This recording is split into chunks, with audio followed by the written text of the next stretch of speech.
So here's a question. Why doesn't the Bible say the age of the earth?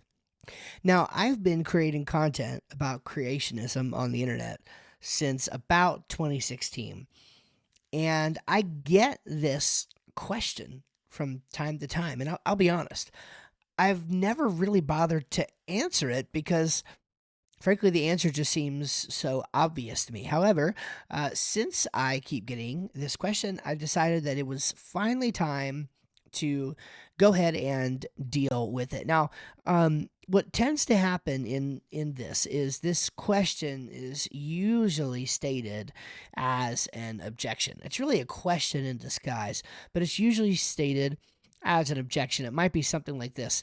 The Bible does not give an exact age for the earth. Therefore, we should not be concerned with it, right? Easy enough to understand. The Bible doesn't give an exact age for the earth.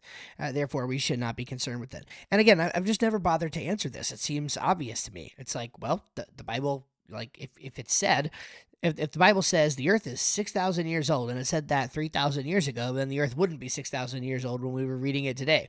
So like, why would it say that? How could it say that, right? Like you would have to use some sort of extrapolation, even if it said it, to then get the real age for the earth by adding whatever the age is during the accepted time of writing and the current age. And so that just always seems so obvious to me. Now, recently though, I did have a commenter on a recent video actually ask this question, and based on some other interactions, it seems that this person is a Christian. So they obviously are some form of old earth creationist. And so they asked this question, and I'll be honest, it's the best way that I've ever heard the question actually asked. I think it, it rather steelmans the case. So I'm not singling out this commenter, but I'm going to actually read the entire question as the way that they put it. And I'm not singling them out. I actually just thought that it was the most well thought out version of this objection that I've ever encountered, and it's very representative of the question overall. Steelman's the case, so that's what we're going to use. So I'm going to read this question, and then we're going to summarize the argument a bit more concisely, and then we're going to look at what would be a winsome response to this question, and see about some of the different ways that we could answer the objection thoughtfully. So here's the question that they asked. I am confused. Where did Jesus say the earth was only 6,000 to 7,000 years old? What chapter and verse in the Bible does it specify the exact age of the earth? And if the Bible does not specify an exact age of the earth, why are you extrapolating based on your understanding of the scriptures and making that an argument? Wouldn't the time be much better spent talking about Jesus' Sermon on the Mount or literally any of Jesus' teachings rather than entering into an argument about the physical age of the planet? I mean, if Jesus didn't seem to think it was conversation worthy, and neither did Paul, why is this the proverbial hill to die on for creationists? I mean, I would think that literally any other topic from the Bible would be far more valuable to people than discussing the age of a rock in space. Okay? That's the end of the question. And again, to be frank, it's the most sophisticated version of the question I've ever encountered. I mean, there's some interesting stuff there. Why doesn't it specify the exact age? What chapter and verse can you point to where it talks about it? If you can't point to a chapter and verse, then Jesus didn't think it was important. Paul didn't seem to think of it was important. And so we shouldn't think it was important. Okay, that's the implication. So if I were to take that question and put it into a more concise argument, I want you to think about this. First premise, if Jesus or Paul did not directly address a particular subject matter, it is not worthy of discussion. Now, let me just pause right there. I'm wording it this way for a very particular reason, okay? Because I'm trying to put into words the argument that they're actually making, okay? It's not just an argument that says if Jesus or Paul did not directly address the age of the earth, it's not worthy of discussion. That's too narrow, okay? Because in order to understand whether or not the argument is logically sound, we need to understand why that would be important. Okay, so I framed the argument: if Jesus or Paul did not directly address a particular subject matter, it is not worthy of discussion, because that seems to be what the commenter is actually saying. Premise 2, neither Jesus or Paul directly addressed the age of the earth, which leads to the conclusion, therefore, it is not worthy of discussion. Okay, therefore, the age of the earth is not worthy of discussion. So, what can we say about this particular argument? Again, I'm trying to deal with the most sophisticated version of this that we can possibly deal with. Here would be what I would consider a few ways to respond to this argument winsomely. Okay, again, we're not calling anybody names. We're not upset. We're not thinking that they're unsophisticated for having made this this point. They clearly think it's a good objection, so let's deal with it on its merits. Okay. It's not about who asked the question or anything about them. So let's look at the logical problems. Now, this argument, let me repeat it again. Premise 1, if Jesus or Paul did not directly address a particular subject matter, it's not worthy of discussion. Premise 2, neither Jesus nor Paul directly addressed the age of the earth, therefore, it is not worthy of discussion. This argument is valid, but it's not sound. Okay, meaning if premise 1 and premise 2 are true, the conclusion is guaranteed. Okay, that is a valid argument. But the argument is not sound, in my view, because both premises 1 and 2 are ostensibly false, which means the conclusion is not guaranteed, and that makes the argument unsound. Now, premise 1, if Jesus or Paul did not directly address a particular subject matter, it's not worthy of discussion. Premise 1 is going to be shown false by the next couple points that I make, so I'll save that for a moment. Okay, we're going to show that premise 1 is actually false. A subject matter is worthy of discussion or important, regardless of whether Jesus or Paul directly addressed it. Okay, now premise 2, I believe, is false because Jesus seems to make a couple statements in the New Testament that have been discussed other places. For example, in Mark 10:6, where he talks about being made male and female from the beginning of creation. And then Luke 11:50 through 51, which seems to suggest that Abel is in some sense a prophet, and that Abel was also near the beginning of creation. That do seem to have implications for the age of the earth. Okay, and again, the point here is not to argue those specific points in more detail. Again, that's been done on other podcast episodes and in other places. But I think you can make the argument that premise 2 is false because there are statements actually that Jesus makes that would have implications for the age of the earth. You could also argue that a little bit with Paul, but I'm going to get into that later. Regardless of whether or not premise 2 is false, if premise 1 is false, which I think it obviously is, then this argument is not sound and does not go through. All right. Now let's look at a informal logic problem. So the first logic problem was a formal logic problem. This next one is now an informal logic problem, and we can do this by running what's called a reductio ad absurdum on the argument. Okay, we can reduce the argument to absurdity, and when we do that, what we see is that the argument actually proves too much. So premise 1, if Jesus or Paul did not directly address a particular subject matter, it is not worthy of discussion. Now, in order to prove that premise false, all we would need to do is identify another subject matter that is worthy of discussion, at least that the person making the argument would at least see as being worthy of discussion, and show that Jesus and Paul did not directly address those things. Okay, and if that's the case, then premise 1 is false. So what I would ask this questioner, who is again, purportedly a Christian, I would say, well, Jesus and Paul did not directly address abortion or heroin use. Okay, and yet we'd want to say that the Bible can actually be used to argue that those things are immoral, and even that's a little bit stronger statement than I have to make. All I'd have to say here is that we'd want to say that the Bible can be used to say that those things are or to argue that those things are worthy of discussion. It's definitely worthy of discussion to argue abortion or heroin use or LGBTQ issues. These are all things that neither Jesus or Paul directly addressed. I mean, they address them in some ways, but again, your advocates of some of these things would want to argue that they've not been addressed, okay? Especially in the case of the LGBTQ stuff. They don't want to say that Jesus and Paul never said anything directly about those. I believe that they have.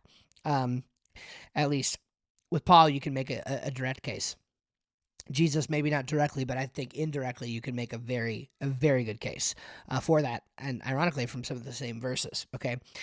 So again, the argument just proves too much. It's just not true that something is not worthy of discussion just because Jesus or Paul did not directly address the subject matter. Again, I think that's a pretty modest claim. It shows that the premise is false, and therefore the entire argument that is being made by this questioner is essentially just not sound. It's not a good argument, okay? But we can go further than that, okay? So we've talked about formal logic problems. We've talked about an informal logic problem. There's also a cultural issue, though. Why is that?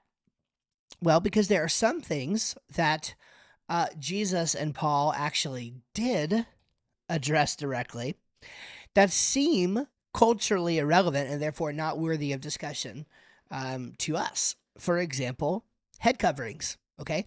Paul spends a lot of time talking about head coverings, and no matter what you believe about that passage that talks about head coverings, there's not a very good case to be made that he's talking about something that is relevant to today's church, okay?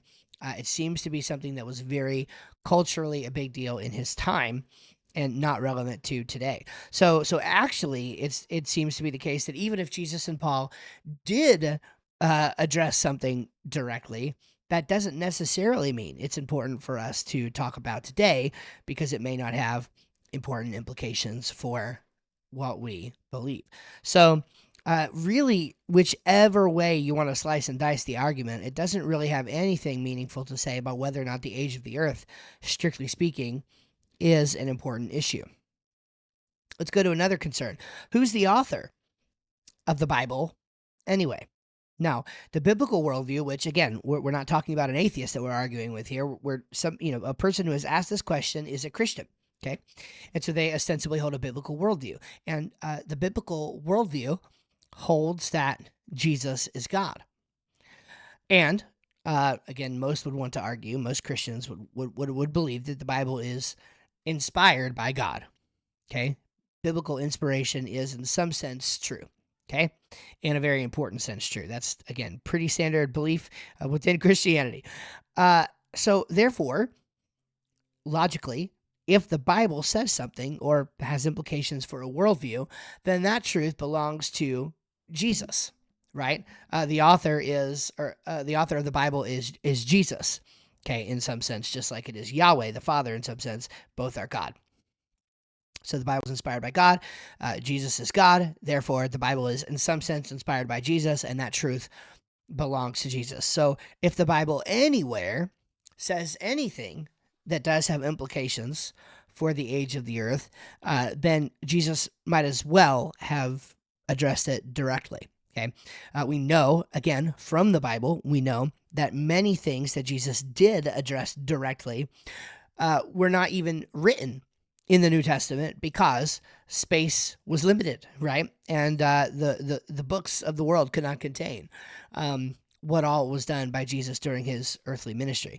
Now, again, that doesn't mean, though, that just because something was not directly addressed by Jesus, that it was not important. Let me expand on this a little bit. Again, back to the issue of LGBTQ stuff, right? Some people have made the argument that if Jesus was so concerned with that, then he would have directly addressed it. Well, again, I would want to argue that in Mark 10:6, he did say something very important about this issue, and but that all throughout the Bible, this issue is addressed. But Greg has made the point that you can, Greg Kokel, that you can make a distinction between an argument from silence and an argument from deafening silence. What was Jesus' mission? Okay, Jesus' mission was to reach the Jews. Okay, and he stated this many times. And so the issues that Jesus was addressing were issues that he differed with Jews on, not that they would have agreed on. So there wasn't really a purpose for Jesus to make statements, and especially for the Bible to have recorded these statements, that were worldview things that they would have just agreed on. I would argue that Jesus and any of the Jews that he was talking about agreed that the earth was at that time on the order of around 4,000 or so years old. They would have agreed on that. There's really no reason for Jesus and the Jews to get into a whole big thing about that, because it's there. They would have agreed on that. Same thing with homosexuality, for example. They would have agreed on that. There's no reason for Jesus to address that specifically with them, because it's something that they would have had a shared belief on. Okay, so again, there's lots of reasons why Jesus directly or Paul directly actually saying something about this does not have implications as broad as this objection seems to think that it does. If the Bible says something or has implications for a worldview, then that truth also belongs to Jesus, because the Bible was inspired by God and Jesus is God. Okay, there's a few other things though. We have hermeneutical problems. Now, did you catch this? Within the question, there seemed to be this suggestion that biblical interpretation is not at all necessary. But I don't know any Christians who actually seriously believe that this is the case. Right? If you go to church and you hear a pastor preach, then at the very least, then you believe that there is a place for biblical interpretation.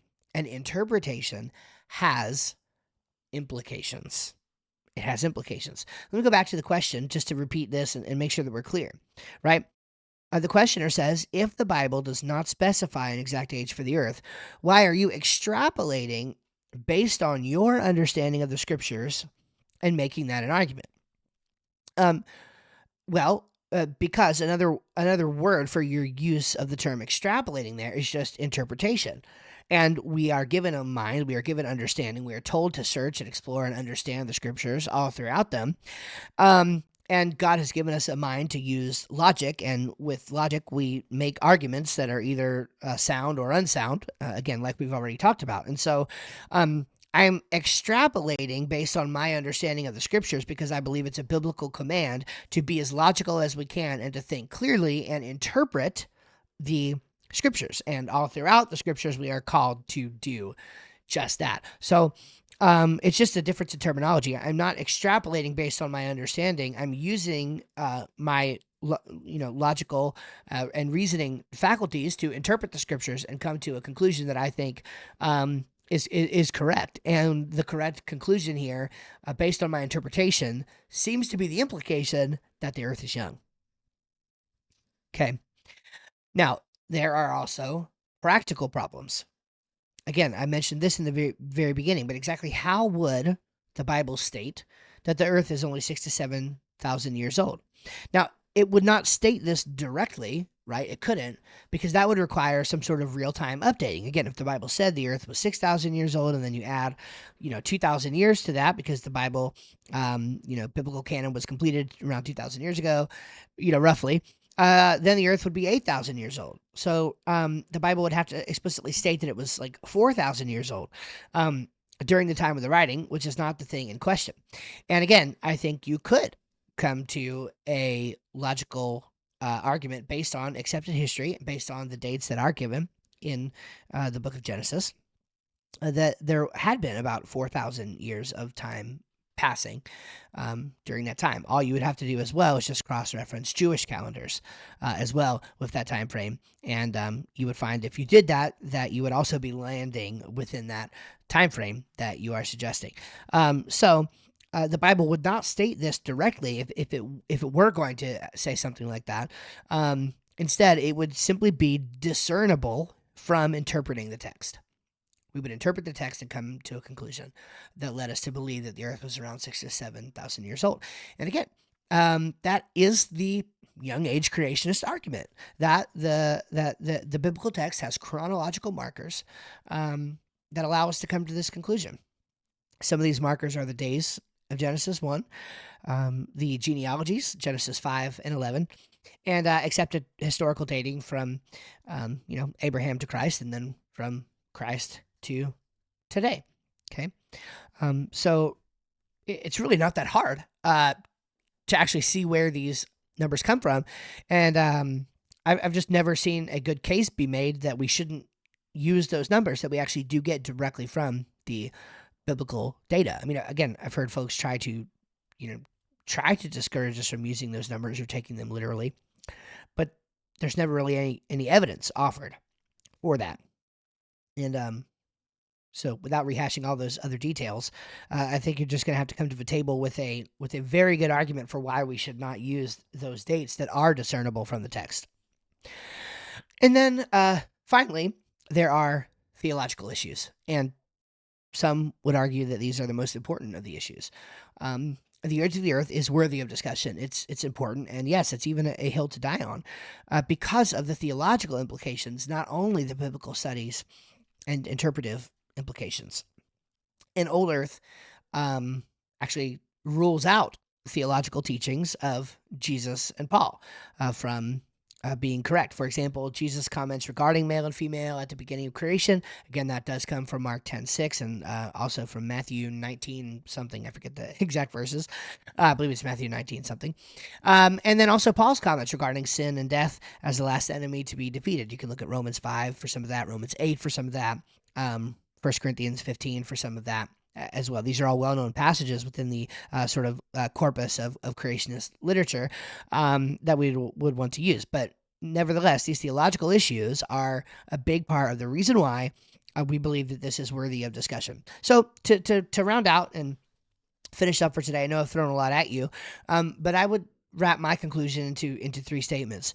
First of all, the Bible shouldn't be expected to say an exact age for the earth. And I think many of the reasons that I just gave you would lead to that conclusion. We shouldn't expect that the Bible would actually just say an exact age for the earth, because that would be kind of awkward. And there's not really a good reason for the Bible to do that when the data that is in the Bible seems, frankly, so intentionally designed to allow us to come to that conclusion. The second statement I would make is that sound biblical interpretation will, in fact, lead to the conclusion that the earth is young. And third, that this issue is worth discussing because of the theological and biblical consequences if the earth is old. It matters. Now, can you be a Christian and believe the earth is old? Yes. Can you follow Jesus? Yes, you can. Can you love Jesus? Yes, you can. Can you attend church? Yes, you can. Can you be saved? Headed for heaven? All of those things. Absolutely. But logically, though, you've got biblical and theological issues if you accept the fact that the earth is old. And that's why we do this. That's why we care. We don't care just for the sake of getting into an argument. We're not looking to argue everybody down. We're not even looking to turn everybody that we meet into a young age creationist. At least I don't think we should be. That's not my view. But the issue does matter. And to say that it doesn't matter is, I think, just wrong. If you're interested in checking this out further, there is a great video on YouTube. And I would just listen. Hear me out. If you're listening at this point right now and you find yourself in the camp of, look, I'm not convinced, I've never seen a good argument for why it matters that the earth is old, I would consider checking out Dr. Kurt Wise's video at the Is Genesis History Conference. It's just called The Age of Things. I don't know what they name it on YouTube, but that was the original presentation title, The Age of Things. And there's probably one or two points in there that he might come up with that I would either disagree with, or even if I agree with him, I would be able to state an alternative case to what he said, and say, well, maybe this argument's not as strong as this one, etc. But for the most part, I have never seen a better video on or frankly anything better on why the implications for young age creationism on theology and biblical studies are so important. So just Google or type in YouTube Kurt Wise, The Age of Things, and watch that presentation, and then just see if that doesn't at least get you thinking why us young age creationists care so much about this issue and why we think it's important. All right. Hope this is useful and helpful for you. I hope this is one of the more comprehensive answers on this question that'll exist on the internet, and maybe because of that, it'll get a lot of traffic. That would be wonderful, because I'd love for people to hear these answers in a winsome way, and hopefully a thorough way. And if you have any questions or thoughts, or any missteps that I made, I'd love to hear about that in the comments. And we'll catch you next time on the Winsome Creationist.